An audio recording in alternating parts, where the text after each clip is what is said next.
we have a fight between Kevin Holland and Reinier de Ridder. Reinier de Ridder obviously was a guy that I tried to fade against GM3. GM3 was my lock of the week, and that did not go well. Obviously lost there, but he was making it pretty competitive for that fight. Let's look at the odds for that right now. We got Reinier de Ridder minus 110, Kevin Holland's minus 110. Obviously, this is a pick'em at the moment. You guys can see here that Kevin Holland actually opened up at a minus 160. Reinier de Ridder plus 140 on Bet Online. Looking at this fight, I think it's I really do think it's a 50-50 fight. We saw Reinier de Ridder. He is a very good grappler, first and foremost. He did out-grapple GM3. However, I think that fight where he beat GM3 is more so GM3 gassing, I would say. As you guys can see here, I mean, first round, obviously, Reinier de Ridder knocked him down. Second round, GM3, I think, won that round. He was doing a little bit better on the feet. He did get also more control time.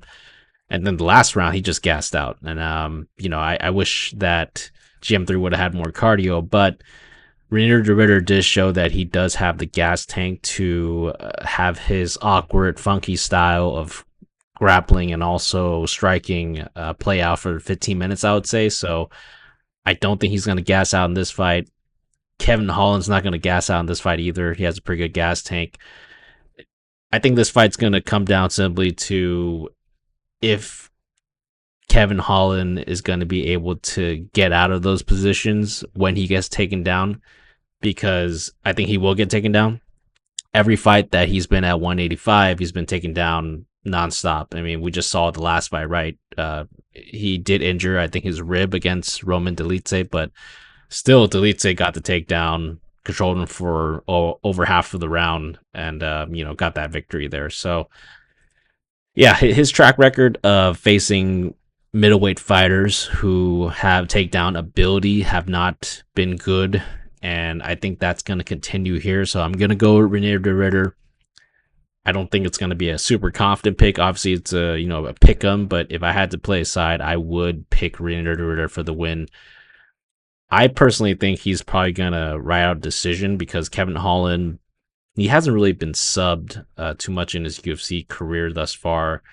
If we're just looking back at it right now, I think that the only time he got subbed, obviously, was when he got choked out Brandon Allen right here. So, pretty good grappler, too. That could also play out here.